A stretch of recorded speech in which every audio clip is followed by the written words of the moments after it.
Hello, it's Ren Presents time. I'm your host, Ren, and today we continue with the Belmont Saga, Part 2, Chapter 11, The Nth.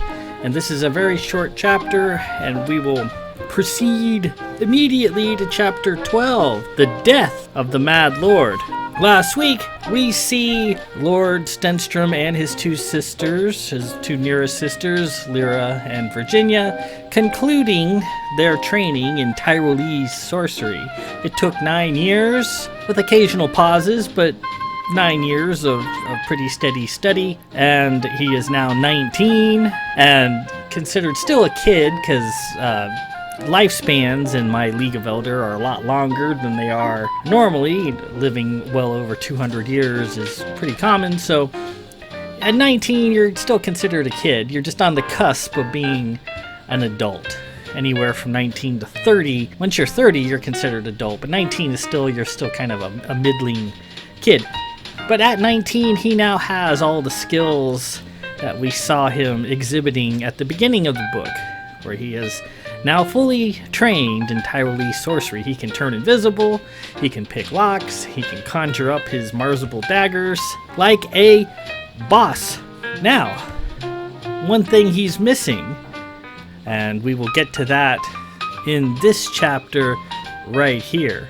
So, let's proceed immediately to get these two short chapters out of the way. The next one after that is 16 pages. It's pretty long, so we won't be able to do that today, but we will do it next week. So let's get to it. Part 2, Chapter 11, The Nth.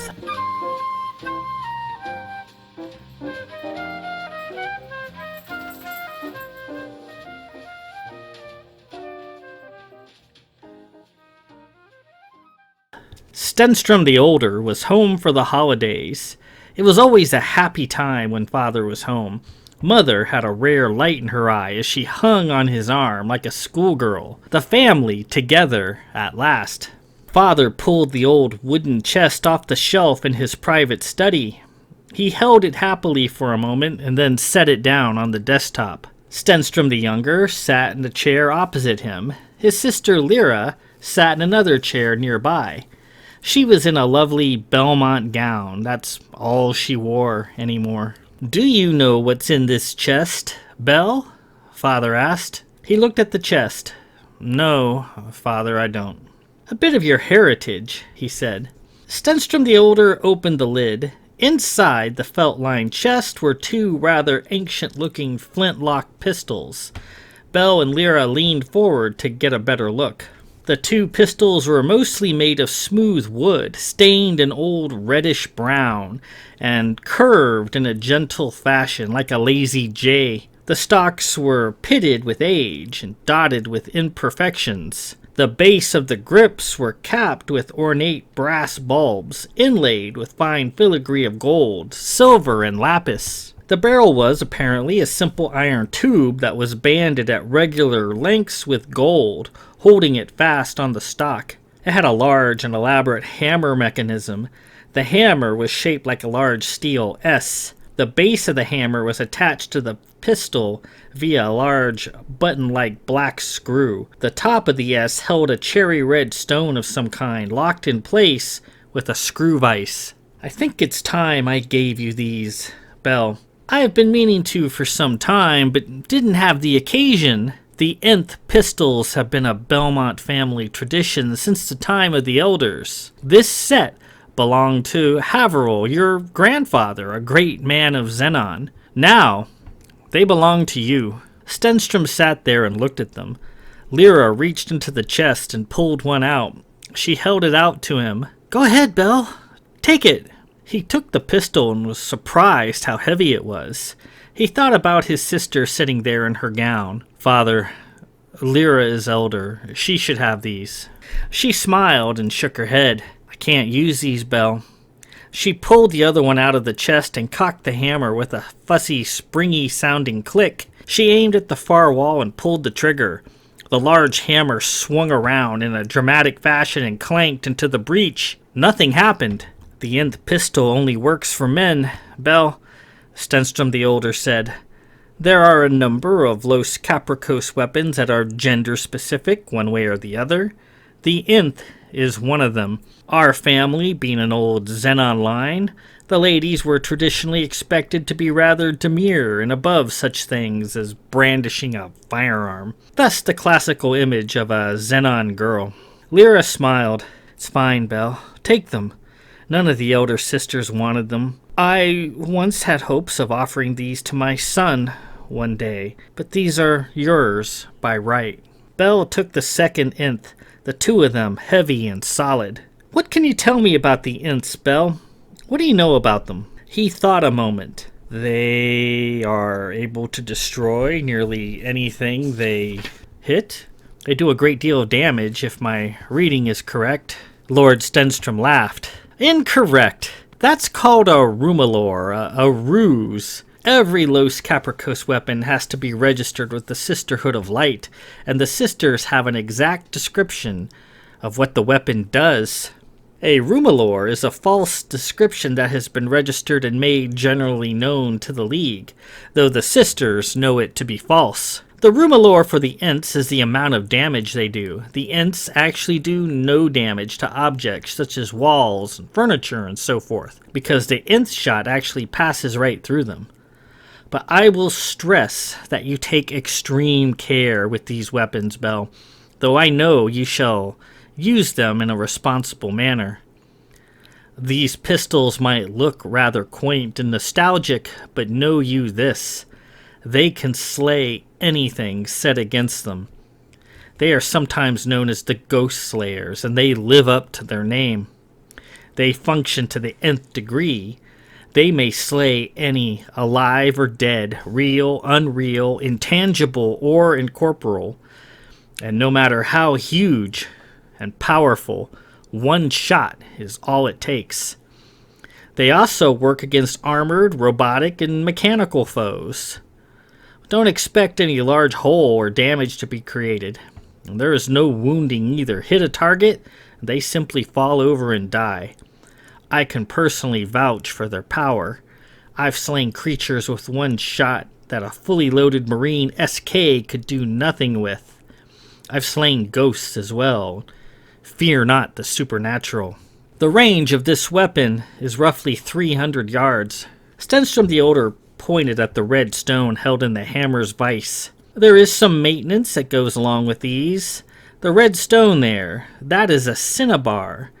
You must have a sharpened bit of cinnabar to enter the chamber, otherwise the nth will not fire. Cinnabar, as you might know from your frequent studies, is rather toxic and creates mercury if crushed, so handle it with care. Occasionally the cinnabar will crack with use and will be rendered useless. It shall then have to be replaced. I have a whole case full of replacement loads, so you shan't have to worry about that for some time. As long as you have a whole piece of cinnabar, the nth shall fire." Stenstrom the Older smiled. "I've always found it odd that the nths require a red stone to fire, yet creates a glowing green blast. Rather interesting, I might say." Stenstrom sat with the pistols. He was troubled.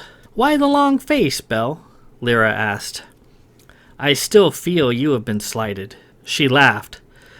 "You've always been such a thoughtful young fellow." Stenstrom slid the two nths into his sash, and he was struck with inspiration. "I know. Father, will you promise that when the time comes, you will give your set to Lyra, so that she may in turn offer them to her future son as she wanted to?" Stenstrom the Older leaned back in his chair. "Would that arrangement please you, Lyra?" She blushed. "Yes, Father, my brother is always thinking of me." She pinched his cheek and gave him a hug. "Then it's settled, Lyra. You shall have my set of nths to present to my grandson when the time is right. As for now, Belle, let these nths keep you safe from any that might wish to harm you." And with that, we conclude Part 2, Chapter 11, The Nth. So, there we go. Stenstrom the Older, Belle's father, gives him his grandfather's set of nths, and they're, as we know from the previous part of the book, kind of a old-fashioned looking, old-timey looking flintlock pistols that don't really impress too much just by looking at them, but they fire a glowing green blast that can kill pretty much anything. If you hit something with the nth, it will die. There's scenes in further books where Stenstrom's using the nth and he hits the grass with a shot from his nth and it kills the grass. It doesn't do any damage to anything like chairs or walls or whatever, although it kills any microbial things that might be on the wall. But as far as doing damage to immaterial or inanimate objects, it doesn't do anything. They mention a Rumalore, and that is a published deception with the sisters. With these Los Capricos weapons, these weird weapons that all the houses of the League have, if you know exactly what these weapons can do, you have a great advantage. Captain Davidge is a connoisseur of the Los Capricos weapons. He knows their ins and outs. But a Rumalore is a falsehood that's been published and posted with the sisters, and they're aware of it, where there's misinformation circulated about the Los Capricos weapon in question, in this case the nth, and its Rumalore is that it does a lot of damage when you fire it. It destroys things, which it doesn't. It doesn't do any damage. It just kills pretty much anything. It's you can kill ghosts, you can kill demons, vampires, whatever. You hit it with the nth, it's going to die. Now, you can be resurrected, as we see in other books, using other Los Capricos weapons. Someone who's been killed by the nth can readily be brought back to life if you have the arcane wherewithal to do it. But those are the nths. And then Stenstrom, who loves his sister Lyra a lot, felt she was being slighted because she had wanted to give the nths to her son that she doesn't have yet. And he felt bad taking them because he's younger than Lyra, but then he comes up with a compromise. Well, Father, when it's time, you give Lyra your nths, and then she can pass them along to her son. And as they mentioned, women can't fire the nth. Nothing happens if you're female and you fire it. So that there are various, as I mentioned, Los Capricos weapons that are gender specific one way or the other, and the nths only work for men. So that's done. His kit is now complete. He's got his arcane abilities, his Tyrolese sorcery available to him. He can make things appear and disappear. He can turn invisible, pick locks, yada yada. And he now has his nth pistols that he will use frequently in future adventures. So that was really short. Let's move on to chapter 12. The Death of the Mad Lord. Ugh, what's that all about? And again, this is only 2 pages long, so we'll be done with it in no time. Stenstrom was looking all over for his sisters. Lyra was nowhere to be found, and neither was Virginia. Virginia usually wasn't too hard to find. She could usually be found in or near the kitchens, either eating or making something to eat. She was actually a pretty decent cook. But today, she wasn't there. He roamed the manor, all their usual haunts empty. On a lark, he went to the other side of the manor in parts where he and his sisters rarely went. He thought he heard something. How could they? How could they? He heard his sister's voice. He went into the library. Virginia and Lyra were sitting by an open hollow terminal. Lyra was in tears. Virginia was comforting her. What's wrong? Stenstrom asked, walking into the library.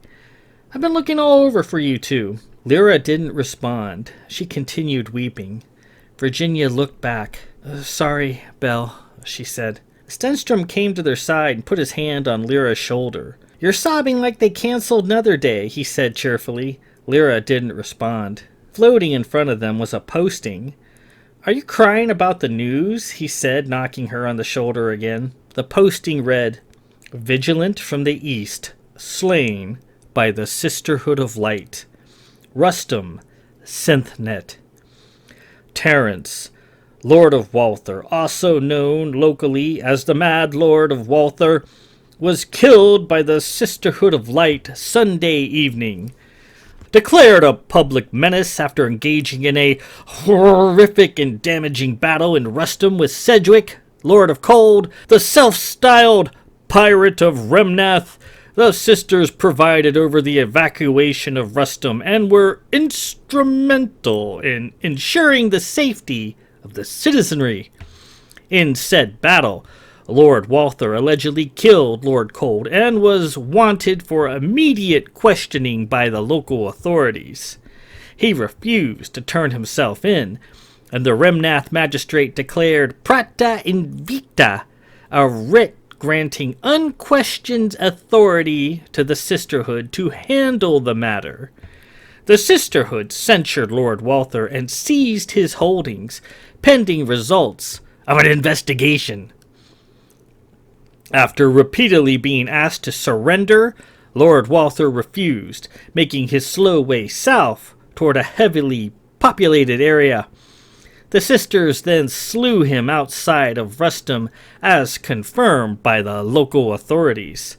The sisters had nothing further to say on the slaying.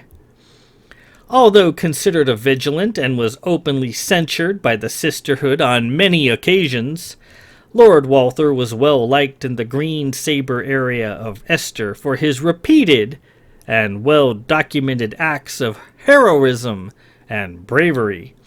Lord Walther is best known across Cana for his uncovering of the City of the Dead in Remnath and his defeating of the Fiend of Calvert 20 years ago. A vigil has been organized at the site of Lord Walther's former holdings and in Rustum by the local citizenry to both celebrate his life and decry the sisterhood whom they claim murdered Lord Walther. Stenstrom read the posting and couldn't believe it. The Mad Lord, an object of his fascination since he was a child, dead. He recalled his handsome face in Rustum at the Tyrol dinner, and his actions. He was a good man. He was a good man. Stenstrom joined his sister in sadness. And with that, we conclude part 12, The Death of the Mad Lord. Very short, as I promised. And like I always say as a current theme in these books, there's nothing in here that's just a flight of fancy, a bit of penmanship on the part of the author. Everything is here for a reason. And pointing out the death of the Mad Lord is there for a reason.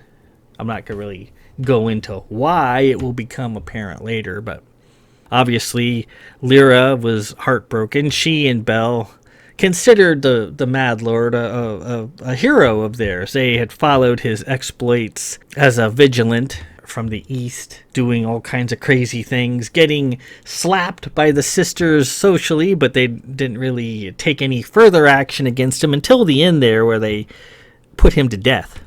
The sisters are incredibly powerful, and just one person isn't going to be able to withstand the sisterhood to any degree. They can just look at you cross-eyed and you die.